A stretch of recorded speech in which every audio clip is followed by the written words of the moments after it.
Okay, hey everybody. Sorry about the video last time. Something didn't work, so I'm gonna do it again. So here goes take two. So project number 4 introduces the text box. We're going to be using InDesign solely to work on setting text. So if you want to open InDesign, and you open InDesign, go to File, New.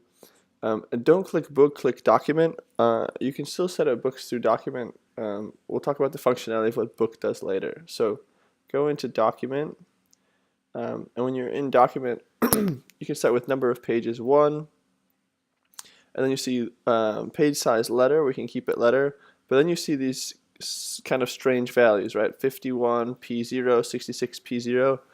That's pica. So pica is a unit of measure for typography. So 1 pica is equal to 12 points, and I think you're pretty used to what 12 points is, as it's kind of a default size. So the nice thing about picas is that when you're setting type, you can work and you understand picas, and then your page size is set to the same thing, so you're using 1 unit of measure. So if that's confusing, you can go to InDesign and then check out the preferences. And in preferences, it's all grayed out now because we haven't made a document yet, but you can change your units or increments. But it actually doesn't matter as long as you're inside of letter. So if we have letter, leave columns and margins alone. We're going to be setting that up in a second. The next thing, so I know we've been using A sizes, but we're going to use letter because eventually we're going to print this, and you don't have A size paper available to you, nor do any of the printers print A size, or maybe some of them do. So I don't know, to avoid any kind of trouble, let's just stay with letter because it's easy to work with when we're in the US. So click OK. Okay, so there is our first page. So your layout might look a little bit different than mine. If you go to Window, Arrange, or Workspace rather, I have Essentials.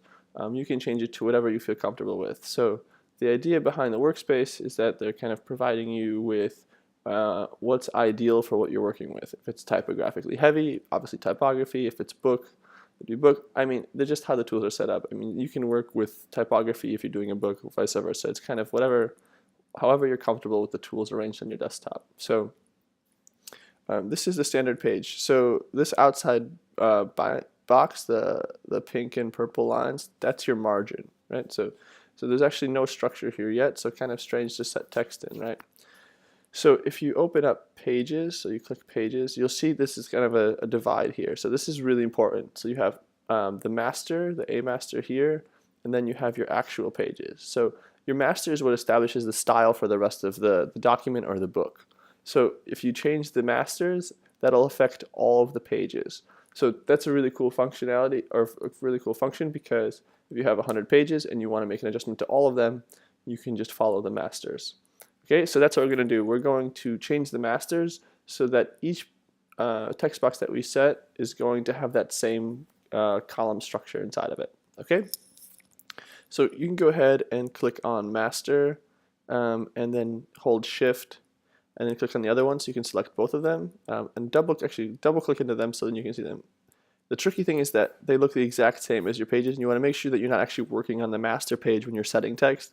This is just to establish a style. Okay, so you click one and then hold shift and click the other, so they're both kind of grayed out, and then go to margins and columns.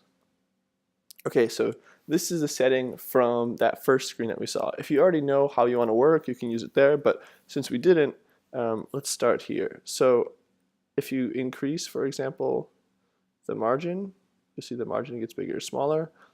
This is also set in picas. So I'm going to do 2 pica like that. And you'll see that they all change. It's because it's locked.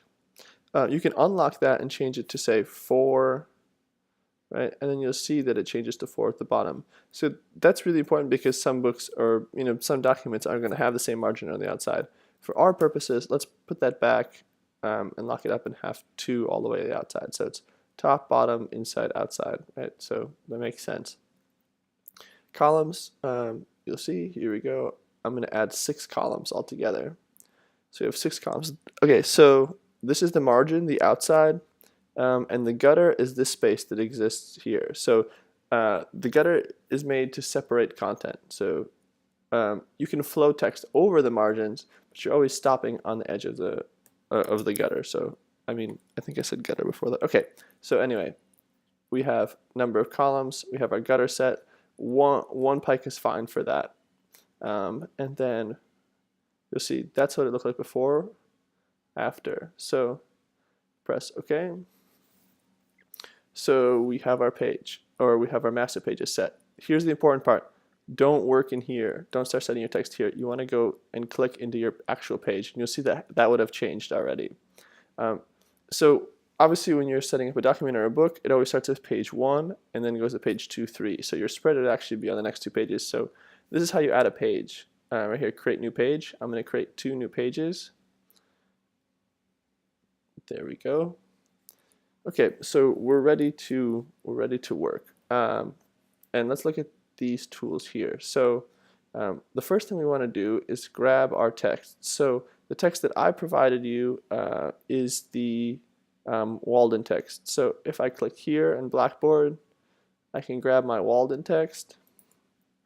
So you'll also see another Walden. I attached the whole book in case you're interested in adding more text later, or if you're interested in the text itself, it's kind of cool that you can find it online. So that doesn't really serve a purpose other than, you know, if you're interested in it. This is the text that I'd like you to set for now. Okay, so we're going to copy that. So I use Command C, or you can go to Edit Copy if you want, but Command C makes things a lot easier, or faster anyway. And then here are your tools, right? So your tools might be somewhere over here, or on the other side. My tools happen to be here. Okay, so I'm going to take my type tool, and then you'll see that my cursor's changed, right? Now I have a little black arrow, and I have the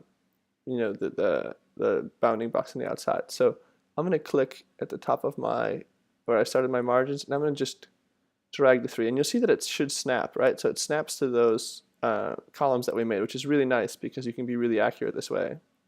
And then it tells you the values as well. So my width is 23 picas, right? My height's 42.9. Don't worry about the height right now. You can set anything to anything you want. You'll see that it's blinking now, right? So I'm going to zoom in, and then Command V will paste your text. You can also do paste. That'll do it as well. But it's always nice to learn the short keys, especially when you're working with a program that has all this functionality. It's nice to be able to kind of move quickly through it. Okay, so some things to make note of. I'm just going to leave it at minion so we can talk about it a little bit. You'll see that if I go back to my text box and I select text, I've kind of activated a new window, or you can see that now I have a lot of type tools available to me, right? So we can get a little bit more accurate or define that a little better if we open this one, right? So if we open character by going to window and character, you have to go down to type and tables, character. So here you can change your typeface, the weight of that typeface, and then the important values that I'm about to talk about. So if we highlight the text, press Command A, you can change the typeface. Say that we change it to Saban. Oh, Saban's not available on this computer. So let's change that to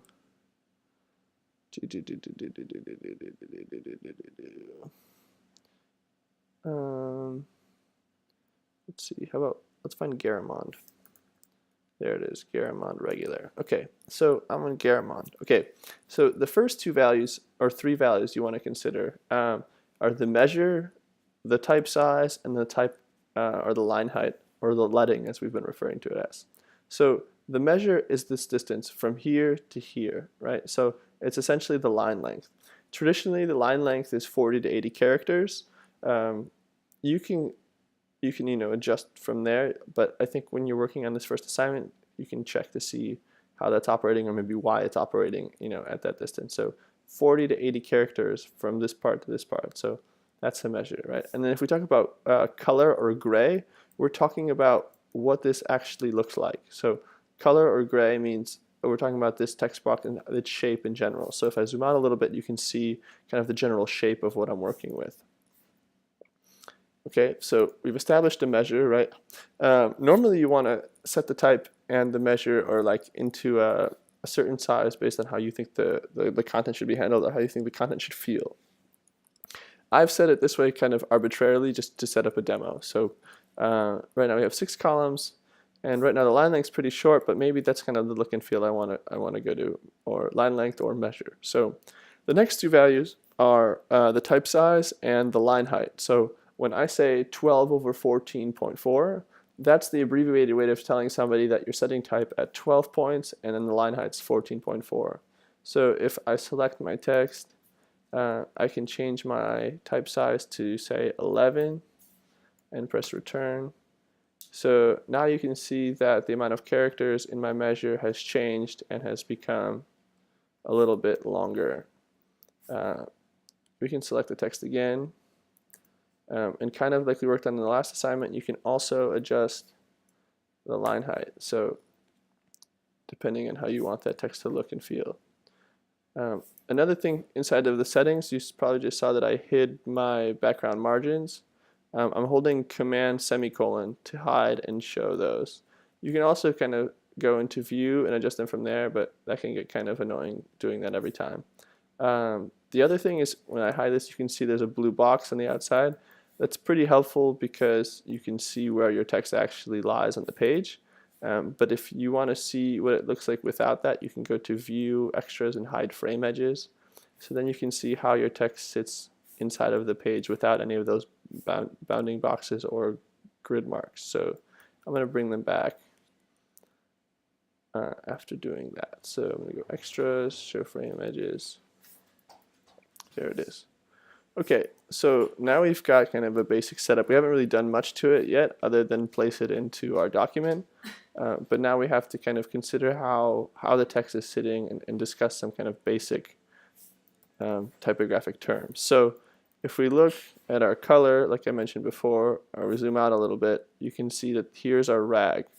A rag is the organic way that the text sits along the right side if we have left aligned text with left justified text, right? So all the text is lined up against the left side with a fairly aggressive rag on the side. And what I mean aggressive is that that space in between the word and this outside bounding box is fairly aggressive. That's not necessarily a bad thing. I guess it all depends on how you want the text to look and feel. So you can change that, right, by choosing a certain typeface, type size, and then the box that you're working inside of, right, or that measure that I discussed a couple of minutes ago. So let's change the font size again and see what happens to it. Right? So there's some things you want to avoid, like something like this. It's much better to have a kind of an even rag that looks kind of organic all the way through, as opposed to something like this. If you see the kind of this slanting thing. So just like we talked in the last assignment about form versus counterform, the text box can also create this form versus counterform. And you can see that when you zoom out, right? Because the gray establishes this form versus a counter, and those areas can end up being pretty distracting. Okay, so for your assignment, you're also allowed to do this. So if we have 6 columns, you can change that text box area size and add another column, right? So here you'll see sometimes the text works a lot better, where the rag is very even. But now there's other things we have to address. So when one word falls below a line, it's called it's called an orphan. So if you look, it really kind of sets the page's balance off, especially if you have this big heavy text box. So you're going to want to fix that, right?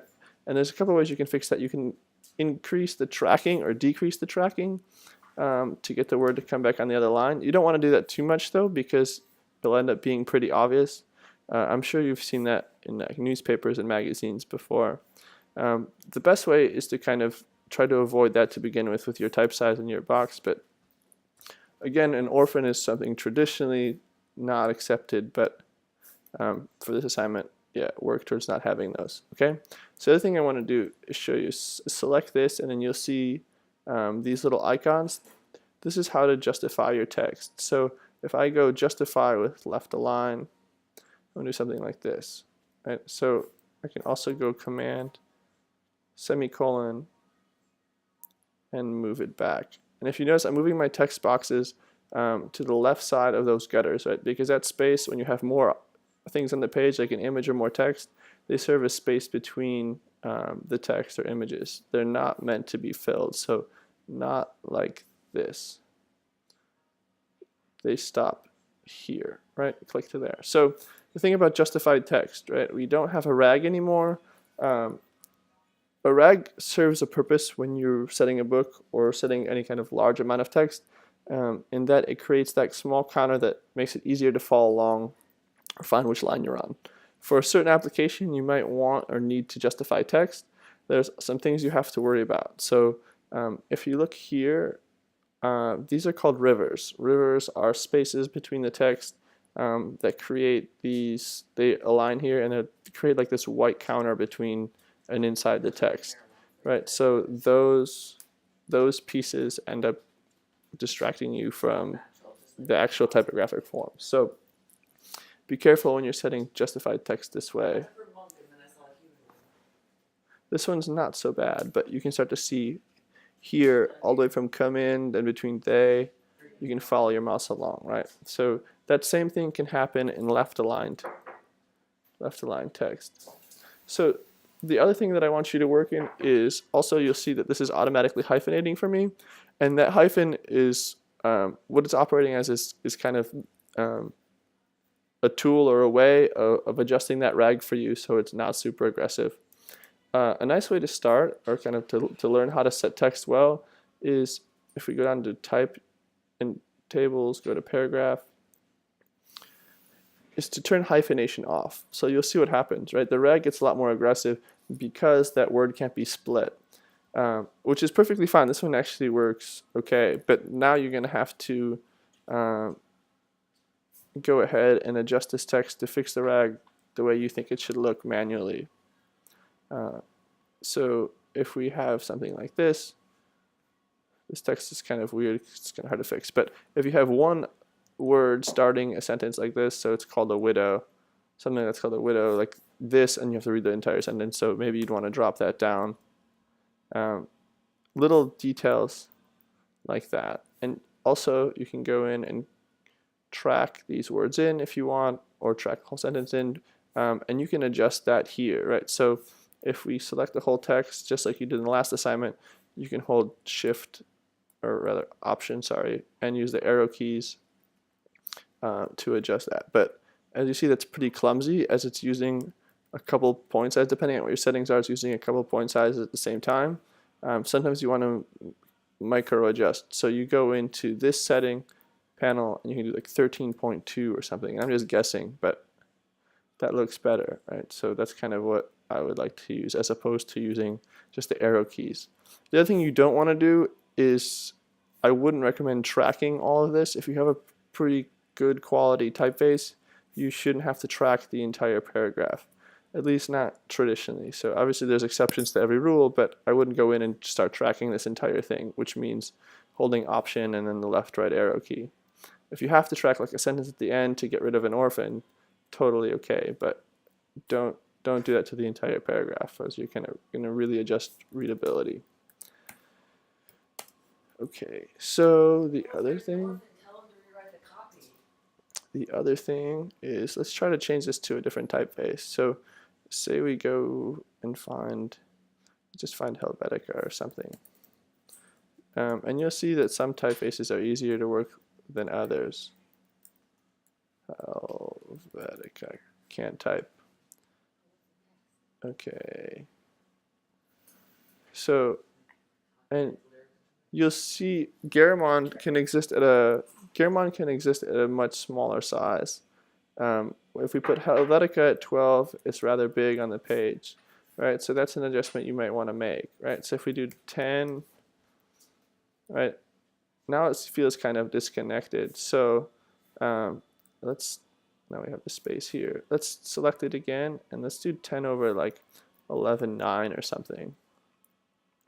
Right, that's a really heavy text box now. So the rag's fairly even, so I would work with something like this. Now the other thing, or it's kind of an ultra traditional rule that I don't really expect you to follow, is that Some people say that the first line of the paragraph should be the longest line in the paragraph. You kind of can ignore that. I don't really care about that because I don't think that's necessarily the case. But just so you know that that is a rule or I don't know, something that has been discussed. So if you zoom out again, you can see the gray or the color of the paragraph, fairly aggressive rag as opposed to what we were doing in Garamond. So I'm providing you with 4 typefaces. I'd like you to set the text 3 times in each of those. So that's 12 altogether, and I'd like you to do 2 more, so that's 18. So altogether you're going to be using 6 typefaces, setting them in 3 different ways. So the main things I want you to focus on is the line height, the type size, so that's a certain number over a certain number, like 10 over 12, 11 over 13, and then I want you to focus on the measure, so that width. And I know a lot of these values are kind of predetermined for you, but I think it's a good way to get started and kind of see how to operate within InDesign and with text. Okay, all right, so let me know if you have any questions. Thanks. Oh, actually, let me add one more thing. So if you want to add more, you do 1, 2, 3, and then you can always go back to pages. And while you're here, you can go 1, 2, 1, 2, 3, and then you have more than enough pages to work with. So each typeface, 3 different variations, 4 that I've provided, 2 that you choose to do on your own, and have those ready for class. Okay? All right. Thanks, guys.